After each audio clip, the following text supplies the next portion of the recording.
Hi, I'm Sarah Ann Masse. I'm an actor, writer, filmmaker, comedian, singer, sexual violence survivor, and founder of Hire Survivors Hollywood. I love that you threw in all those titles because I was like, there are so many things that we could talk about. There's so many parts. I don't know how you juggle that all, and I don't even know where to begin, but I guess I'd love to just talk about what we're seeing in the present day, which is the She Said movie and your place in that. So could you just talk a little bit about how you got involved in the movie and why you wanted to be a part of it? Yeah, so I was lucky enough to get an audition for this film, and it's really meaningful to me because I am actually a Weinstein survivor in real life. And I came forward with my story just over 5 years ago now, and it's been a real like up and down experience having come forward publicly. There's been so much that's been positive. I've met so many other survivors, and I've been able to share my experiences and become a really committed advocate. I started my own organization, but there has also been difficult stuff. My career has been damaged. Phone stopped ringing, auditions stopped coming in. I've dealt with online harassment and threats and, obviously sort of like re-traumatization of going through my own story publicly and having the trials happening. So it's been a wild 5 years. And so when I found out She Said was being made as a film, I was very excited. I was inspired by the initial reporting in the Times to tell my own story. I had read the book and loved it, and I felt like it would make a really excellent film. And I was hopeful that Universal and the filmmakers would be inclusive of survivors in the process, but I had no way of knowing if they would be.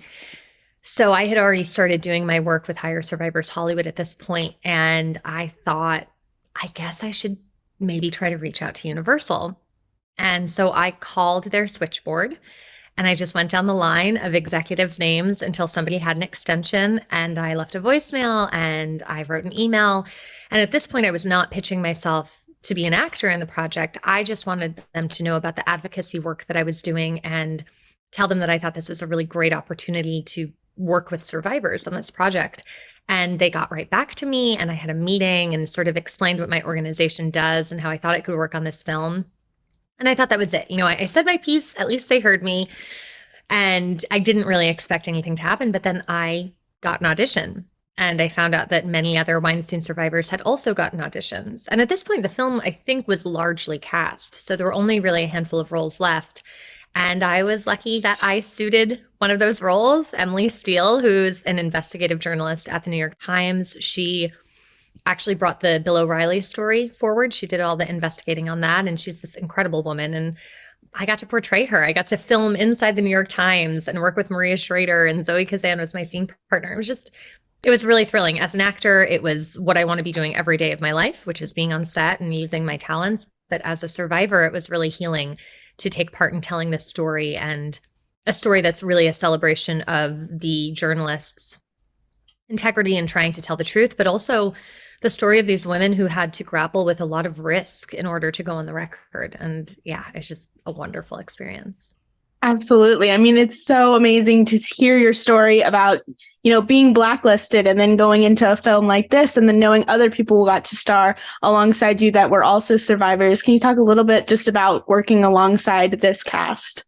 Yeah, one of my very, very dear friends, Catherine Kendall, who is also a Weinstein survivor, she plays a role in this film too. She has this absolutely beautiful scene as a former Miramax executive. And so her and I both got cast right around the same time, but we weren't allowed to talk about it. So we were kind of talking, and I said, "Oh, I'm going to New York to film something."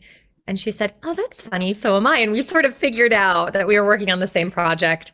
And so I was really thrilled about that. But then, Ashley Judd plays herself in the film, and Gwyneth Paltrow voices herself, and Lauren O'Connor voices herself, and Judith Godrich. And so there's all these actual Weinstein survivors who are participating, but I got to work with Patty Clarkson, and I got to work with Zoe Kazan and Andre Brower, people who I've admired for such a long time. And it was really exciting. And I wasn't sure. I didn't know if I would walk on set and feel intimidated or nervous, but I felt really comfortable. And Andre Brower is obviously like this incredibly talented actor who's done so much dramatic work, but I love him from Brooklyn Nine-Nine, and he's so hysterically funny. And so we were hanging out on set, and I made him laugh a couple of times. And I felt like that I got my comedy cred for doing that. And it was just great. It was such a pleasant group of people.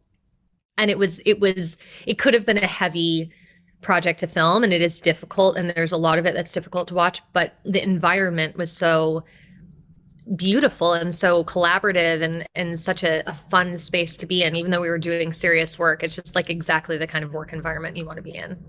It sounds, I mean, it's amazing that we're all able to do that. It sounds like a wonderful time. And I know you also spoke a little bit about the initiative that you have, which is the Hire Survivors Hollywood. Could you expand on that and tell me a little bit more about how you started that and what it does? Yeah. So like I said, very early on after I shared my story, it became apparent that my career was being targeted. I had gone from having a lot of auditions every month to having very few auditions over the past 5 years. And I guess sort of like precipitously watched it fall off. And I wasn't okay with this happening, obviously. And I am a person who likes to talk about things when they're happening. So I started talking on social media about what was happening with me. I started talking to other survivors about what was happening.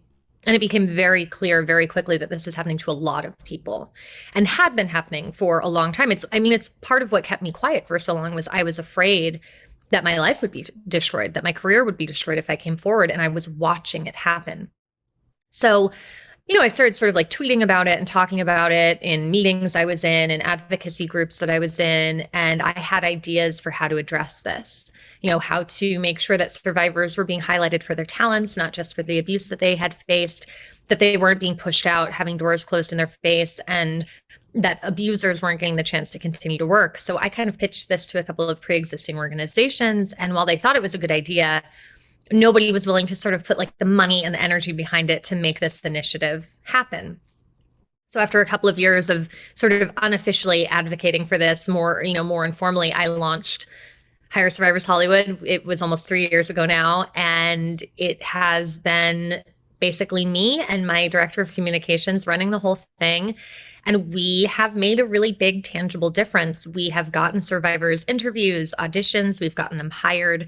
We've gotten productions with budgets as small as $3,000 to hire intimacy coordinators and hire survivors to be on set. We worked with the Hollywood Reporter on one of their photo shoots that was featuring survivors to make sure there was a trauma therapist on set, and that 2 hair and makeup artists got hired who were survivors. We've had this, we're a very small organization right now, but we've had this really big impact. I authored a 22-page toolkit for the industry about how to be inclusive of survivors from development through release and how to create a safer and more equitable work environment for everybody. And it's free, and it's on our website, and it's featured as part of the Reframe resource. So we've had this outsized impact, I think, because there's a need for this work within our industry and really within all industries. And we now have a 30-person strong advisory board. We're about to get fiscal sponsorship. So we'll actually have money. Hopefully we'll be able to take in donations, and it won't just be me, funding this from my scant paychecks that I have. And I keep doing it though, no matter how difficult it's been, because it really matters. And I'm thrilled that on She Said I got the opportunity to work. That wasn't my specific aim, but I'm obviously delighted.